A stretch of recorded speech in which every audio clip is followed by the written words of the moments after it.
Yeah. The Black Fundraisers Podcast. This lock right here. What up, Kia? CH and lock 121. Hit the check out like a physical. We get the checks and the Cheerios. Counting like chocolate cereal. We need the fun and residual. We get the money and flip it, cause we gotta get it. We talking finances, funding and grant biz. Getting and making advances, taking chances with the hot topics. Racism, politics, non-profits. Kia Croon, she gon' drop knowledge. Whatever you want, the pod got it. Get your facts right. Deep dive and get baptized. Black business, black life, black money, black power, black pride. And the POCs tryna see those fees like a casino sitting on TOP. We just spitting our POV. We gon' ride till we on E.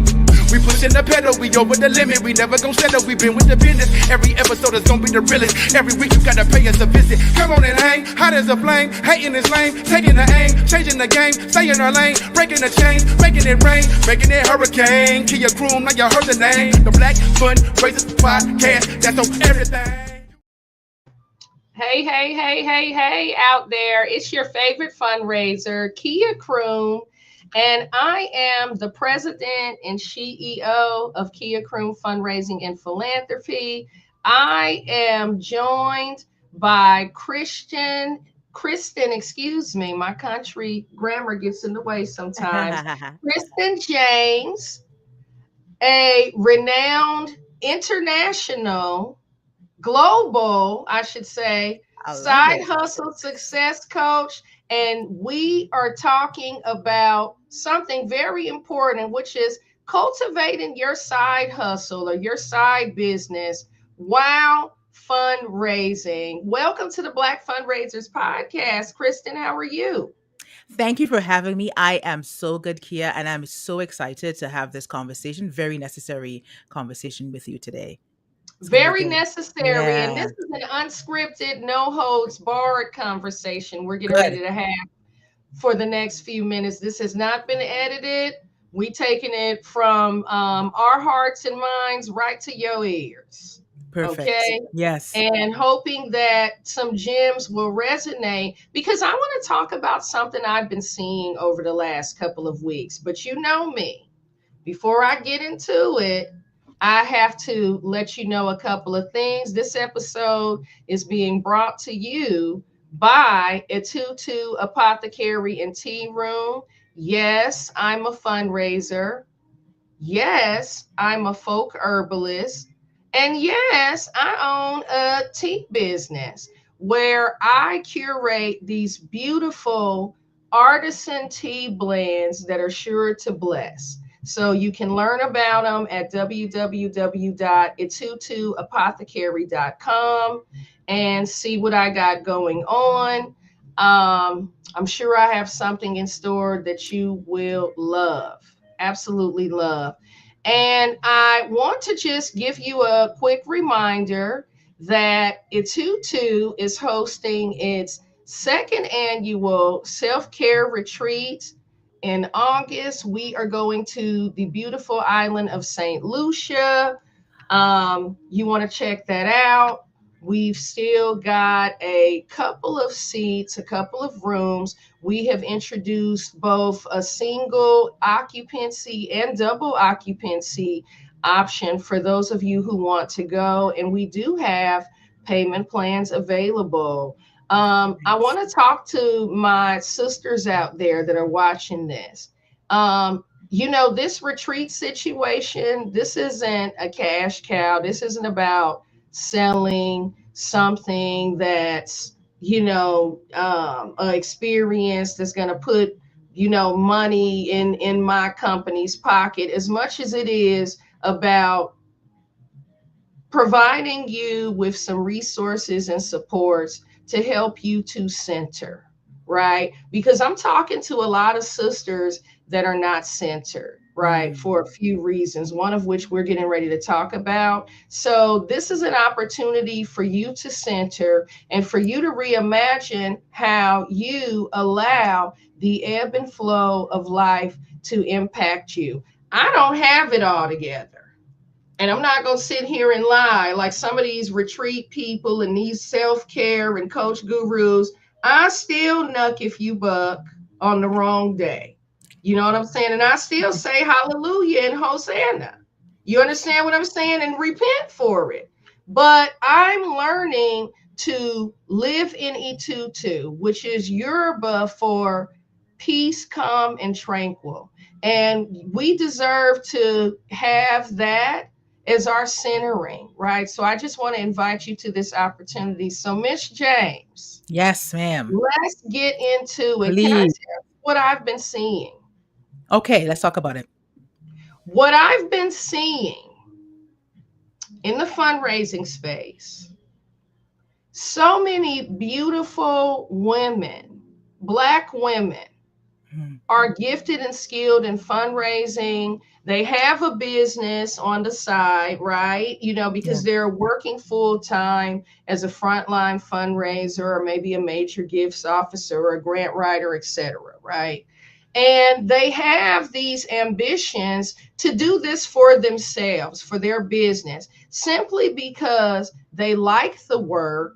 And unfortunately, a lot of us work in organizations and cultures that are really not healthy for ourselves, right? And you couple that with the dynamic that as Black women, we are working in a space as Black women, Mm, many of which come from modest means. Some of y'all may not have, but I'm not talking to y'all. I'm talking about the average woman that has come from modest means, Black woman, woman of color, that's working in this space.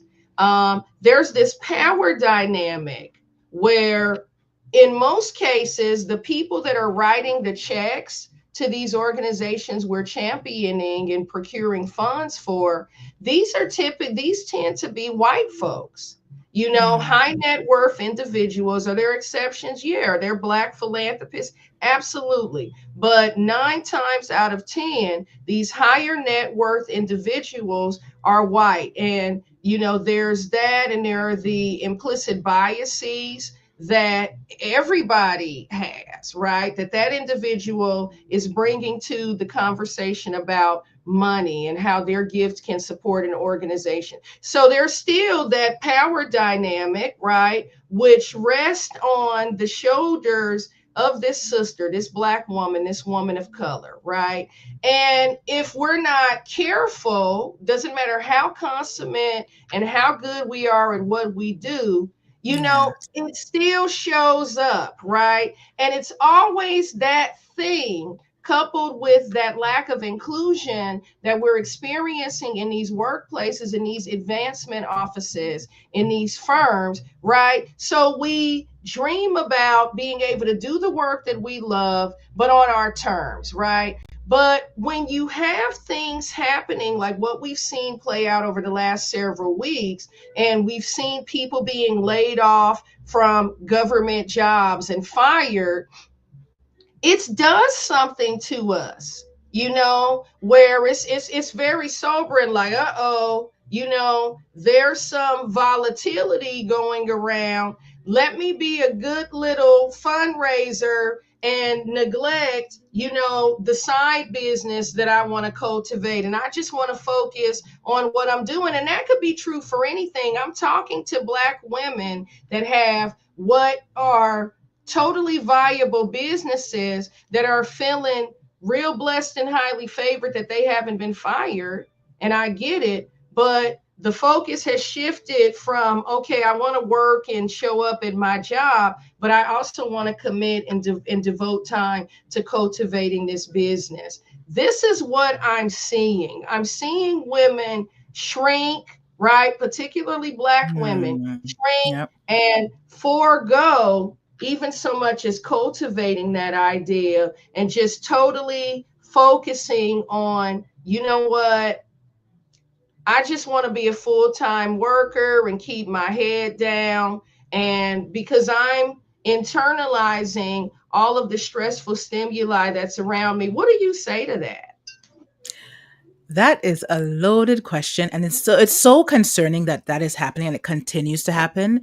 And as cliche as it might sound, is I always encourage women to always go after what they want, no matter how long it might take, no matter what the ultimately what the consequences can be from pursuing whatever you want to do. But because of this fear that has been instilled in us, that or that we should be grateful for what we already have, and we've been conditioned to also like to settle, and there has to be like a mindset shift or like a reframe in your thinking if you want to cultivate your side hustle, and thinking about like the reason why it's important to you and holding on to the reason why that is important to you, but also whatever you can take from I notice it's a tricky space when you think about like fundraising and starting your own side business. But if you know ultimately you want to become something full time, you want to treat this as something full time, you treat your current job as a stepping stone or the Okay. opportunity to learn how to leverage. The type of employee that you are also ultimately tells you the type of entrepreneur you will be. So if you can make solid decisions at work, you can make solid decisions for your business. But how would your life improve? See where you see yourself in 5 years if you were to pursue this dream, because one of the biggest Okay. things is always we want to be in control of our time. You want to feel more in Right. control, right? And what does control and what does reclaiming your time look like? What do you want out of this side hustle? Is it that you want to earn your own income? Is it that you want to leave a legacy for perhaps you might have children, you want to leave some kind of legacy for them, or is it just something that's burning deep inside you, a passion that you've always had that you wanted to pursue? How would your life change? How would your life improve Mm. if you were to do this? And what are the consequences to not doing this? Who benefits from not doing this, from you not doing this? And do you want them to benefit? And it sounds like it would be your employer that would benefit from having you in that limited kind of employee mindset that would benefit the most. But if you are still sitting in the same position 5 years from now, knowing that you wanted to do that thing, what does it take? Even if, and the other thing we have to remember about starting a side hustle, running a side hustle, is we don't have to hit the ground running. We don't have to have everything, all our ducks in a row. But as long as we start, as long as we make a decision, as long as we know how to commit to once a week, once every other week, we do something to apply to your own thing. I always say to my clients that you can say yes to your own business the same way that you say yes to your employer. You can put time in your Ooh. calendar. Ooh. I'm Right? You sorry. can put time in your calendar and book those an appointment with yourself in your business the same way you do it for work. All you look at your calendar, it's packed with all these different appointments and meetings and reviews, etc. Why aren't you doing that for yourself? So there has to be a tiny shift and asking yourself, how would my life improve? What would my life look like? And what are the consequences to me not doing this? And who benefits from me not doing this? And do I want them to benefit from me not doing this? Essentially. That's a word. I just felt it in my soul when you said that if you can say yes to your employer, you can say yes to your business. And can I Yeah. go a step further and say, you're not even, you can say yes to your business. You can say yes to what could be purpose, right? Hmm. You could say yes to you because you Yes. pose the question of who would benefit from you not doing being enterprising, Yeah. Yeah. Yeah. who would benefit from you not being enterprising, who will be disadvantaged by you not Hmm. being enterprising. I'm going to tell you something. I was watching a sermon, I want to say like last year. There's this brother that I watch. His name, well, he's not sponsoring this broadcast, so I'm not gonna do all of that. But let's just say he's a pastor, and I'm really blessed by his ministry. He said, who won't become because you won't do what God has called you to do? Mm. So you asked the question of who benefits from you not Not, doing, you know what yeah, I'm saying? Who what what is the world going to not experience yes, here in the earth because you're not doing what you have been purposed to do? been called to do. And Yes, when I looked at it that way, and I thought about the fact that as a result of the work that I do as a fundraiser, mm, bringing resources into organizations, somebody is getting freed from something. It could be poverty, it could be that sister that I never get to meet that was able to leave a domestic violence relationship and get exactly. into Yeah. her own housing and start a fresh start, right? Or it could be that young person that has tremendous potential and is a musician that doesn't get that scholarship and the opportunity to level up and perfect their craft and their artistry because I'm too I want to play it safe. And don't get me wrong, I understand people being risk averse, and full-time entrepreneurship is not for everybody. Nope. It is not for It's not everybody. meant to be for everybody. No. If it's not for you, we're not talking to you. We're talking to the women who want to cultivate their businesses but don't know but aren't necessarily doing it, right? Whatever cultivating looks like, can you give some examples of ways that a person is can cultivate their business? You mentioned scheduling time to do one thing a week at a Yeah. minimum, right? What is that Yeah. one thing that would be considered cultivating a business? There's also understanding the difference between working on your business and working in your business. So I always think of it as working on your business is like what's going on. So the things you are doing, like the marketing or the creating the content, or coming up with the ideas, understanding your business plan to your admin tasks, so that you can figure out your next step. And then working in your business is what's coming in. So the income producing activities.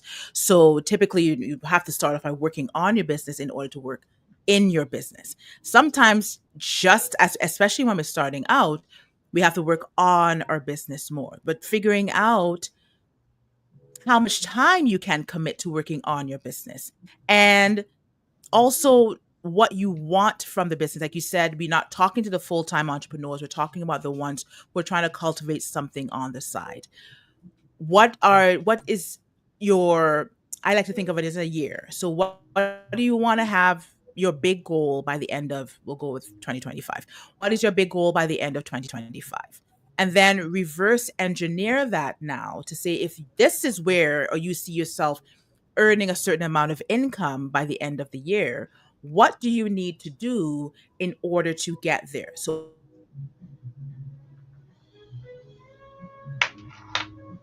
Uh-oh, and we lost your again, as I sound mentioned for before, we lost your sound for like 15 seconds there. If you want to repeat. uh-oh. Okay. Yes. So I was saying that when you've once you figure out what your big goal is, for example, we go with 2025, and you say it's making a certain amount of money by the end of the year, then reverse engineering to say, well, what do I need to do in order to be at that point where I'm earning that income? And then what do I need to do just before that? So you're almost reverse engineering to get back to the beginning to say, this is what I need to do right now. These are the decisions I need to make. These are the conversations I need to have with those in my life where I can expect that certain type of support, or they need to be able to help, not just support in your home life, but even support in your business, because we're not expecting to. And that's the other thing with Black women, is we feel like we need to do everything ourselves, and we everything is always on our shoulders. We carry everything because we're so good at it, because we've been conditioned to be so good at Right. it. but who do I need to ask for help and for support from in order to be able to take that first step, in order to be able to make that decision that I'm going to create the content, or I'm going to start marketing, or I'm going to work on my branding, or I'm going to identify who my ideal client is, or who do I want to serve, and who am I creating this product or this service for, so that you can actually figure out, because you're doing this on the side, you can figure out how much time you can commit when you are not at your full-time job.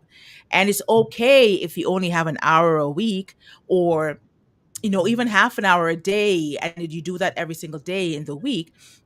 But also, what I like to encourage my clients to do is figuring out their power hour, or when they're most creative, or when they're most productive. And in that time, what is that thing you can do that will make you feel like you're just one step closer to getting to that big goal?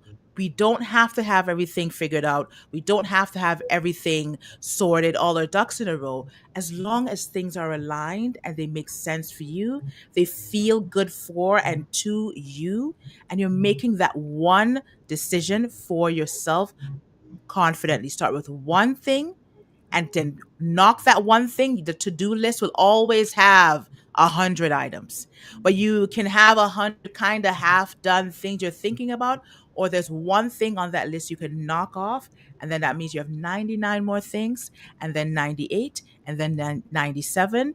But in order to be able to reclaim your time, we have to understand, in first place, time isn't really ours. So what are you, what are we doing? And it's the most expensive currency too, is our time, because we don't get it back. So how are you making most use of the time that you have when you are not at your full-time job, and focus on that one thing that will take you there, that get you to that next step. Agreed. And one thing that I've done now, I'm a full time entrepreneur now, but I've always been, I've never not had a side Right. business. Yeah. I've never not had the luxury, because I was oftentimes in environments where I just flat out wasn't being paid equitably. Right. Okay. Yeah. So when Yeah. I had the $60,000 a year job and was taking care of my son and my mama, who's living with mental illness in a 2 bedroom in California, you know, yeah, I had to take the $60,000 a year job when people were making 85 80. and Yeah. 100. Yeah, I had the $60,000 a year job. But you know how I made my income work for me? Was by providing grants trainings on the side for community-based organizations where they could come and get, some training and how to write grants or perfect their fundraising strategies and things like that. Yeah, I was doing that, right? And I Hmm. knew that my ability to do that, even if it was just once a month, that was additional income that was going into my pocket, and allowed me to live the way that I wanted to live at that time, being a single parent and being a sandwich generation daughter. I've never had the luxury of not cultivating something. I've been Oh doing yeah. it as long as I've been working, and that's 25 years. And I never felt right not doing it. Right. So I appreciate you. And so far, what I've heard you say is that folks need to, I made a couple of notes here, is that folks want to determine their goals, right? And, reverse engineer that. I mean, in my case, I want to make some more money, put some more Of money on course. the books before the end of 2025. Although I want 2025 to go on, I don't want it to go on before I've made some coins. You Yeah, for understand what sure. I'm saying? So I'm working in the business these days, lining up opportunities for me to put some money on the board, right? So I think that reverse engineering part of the strategy is really, really important. But there's something that Yeah, I mean that's it. You talk about establishing your goals in terms of, is this legacy? Is this something that we want, to make a viable way to generate funds? Yeah. What does that What do look you like? want out of it? Yeah. What do What you do you want want out of the out of side hustle? Why are you doing a side hustle in the first place? Like, you sharing your story, a lot of it, it sounds like you are a determined black woman that's gonna get the thing, but there was also you're doing it out of necessity. If I didn't do this, I wouldn't be able to earn that kind of income in order to survive and support who I needed to support. Some, I feel like they need to decide what they want out of the side hustle. Yes, you have this passion, you're turning it, you want to turn it into profit, but what does that actually like mean to you? And that, to kind of bring it back to what we were saying at the beginning, what are the consequences of you not doing it? If you don't do this, what does that mean? And I always like to say, if you don't do something that you said you wanted to do, then you just didn't want it badly enough. So you have to ask yourself, how badly do I want this? And what am I willing to do in order to get this? So those that will benefit from me not doing it will actually not benefit because I'll actually do it. If that makes any sense, because it made sense to me when I just said it there. You don't want the people No, that it makes sense to me benefit. too. Yeah. You don't want the people It that makes sense who to will me not too. benefit to benefit. So what are you going to do to shift that? To take control. You want control.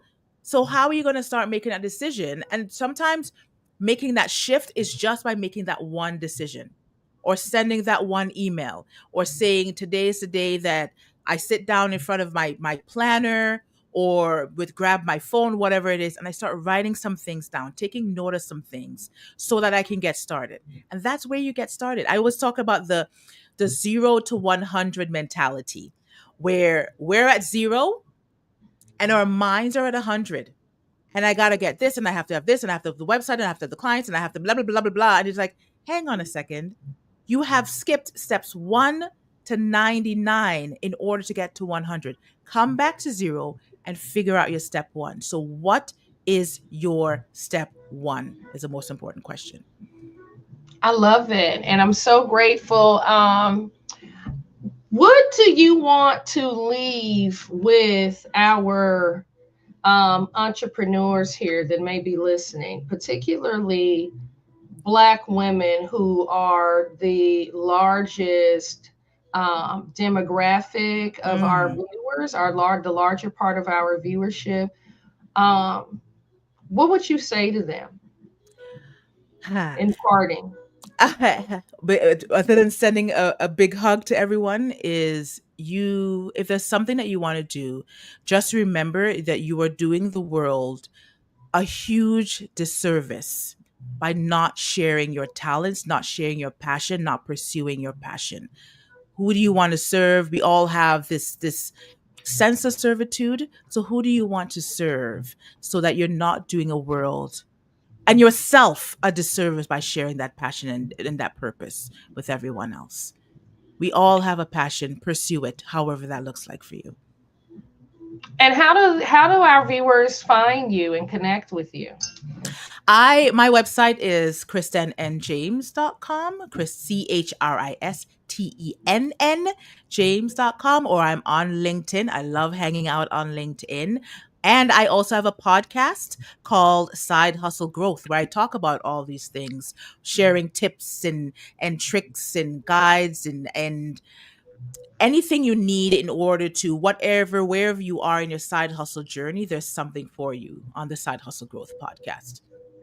I love it. What we'll do is we'll include the links to how to find you in the show notes. Good people, look for that. Good people, look for that. Well, I want to thank you for joining us and, drop in sharing your wisdom. Shout out to our sponsor, Itutu Apothecary and Tea Room. Yes, you can be more than one thing. You can have a career Yes. as something. I've had a 25-year career as a fundraiser, and I'm now embarking on another chapter, as a Mm. tea entrepreneur and folk herbalist. And I'm not going to be in this, binary box where Box. I have to do one thing. Can I share something with you, Kristen? I don't know if this is Yeah. your lived experience, because I acknowledge that you live in Canada. You live in Toronto, Hmm. one of my favorite Hmm. cities, right? Um, I don't know if you see this, and I know we were closing, but I got to ask you this. Okay. Do you see, or do you hear or encounter people that are a little abashed because they have multiple talents? Like, I'll give you an example. Okay. I met this beautiful sister. She has a beautiful voice. Oh my God. Mm. But she has this wonderful business, providing catering, and, she's got a community space. And, she says, I do a lot, as if she needs to qualify that. And I think that when you do a lot, people kind of think of that jack of all trades, and, you got all these hustles and things going. Like, I want somebody to know you can do more than one thing. Yes. We're Yes. not, like, we're multifaceted and dimensional. You don't have to be ashamed because you got a business doing. I'm an entrepreneur. That's what they call Thank you. us. And you need to have multiple streams of income, especially in this economy. So pursue what you need to pursue. At least you can say, I always say, I don't regret things. If I've done something, I've done it, but I regret not doing something. So if it works, if it doesn't work, at least you have tried it. At least you have started and seen where that takes you. But we're not meant to be in this box. We are not, just one dimensional people. If you're multifaceted, multi-talented, pursue all of them and see where they take you. Yeah, I just want people to stop letting folks put them in a box. You can And be more than yeah, one thing. And at the end of the day, if somebody, wow, you do a lot. Yeah, I do. I'm a Black yes. woman, and I've And not been equitably paid my whole life. So I've had to, find ways to harness my talents and passions to make money, because I'm getting paid a fraction of what, my counterparts get paid, whether they're male or whether they're another race, yeah, of people. Like, I better be enterprising, or I'm going to be broke and unable to take care of my mama and my kid and my exactly. extended kids. Because y'all know I got, you know, surrogate children that come here and live in this house. I take care of Mm. them too. So I better be enterprising. And I'm not Yeah. ashamed of it. Do No, you and we like shouldn't tea? be. Look, I'll ask you. I do. Are you a tea connoisseur? Can I tell you about some of my tea? Like, I'm not ashamed. Nope. I am also a I'm not. culinary guide. I love food and I have aligned myself with a company that shares that experience, and I get to immerse myself in Toronto's culture and its cuisine. Ooh, so you know Yeah, all the good places to go in girl. Toronto. Have you been to Patois? No, not yet. I I'll say love yet. Patois. I I'll love say yet. Patois. Oh my God, I had some of the best Caribbean food at Patois in Toronto. I love that you love Love the that place. Would city. come back Yeah, just to go to eat there. So I I got love to that you love get the with city. you and figure out where the eats are. Of course, please Okay. do. And some black owned eats. Black Always. owned eats. Oh, I got suggestions You for you. know. Okay. Well, thank you for stopping by, good people. Look for the show notes. Until next time. You in a position very few people have been in. Now we on the money mission. We on the money mission. If they didn't listen, then they didn't have the vision. Cool, we on the money mission. We on the money mission. Get your money up, money up, money up, money up, money up. Get your money up, money up, money up, money up, money up. Get your money up, money up, money up, money up, money up. Get your oars.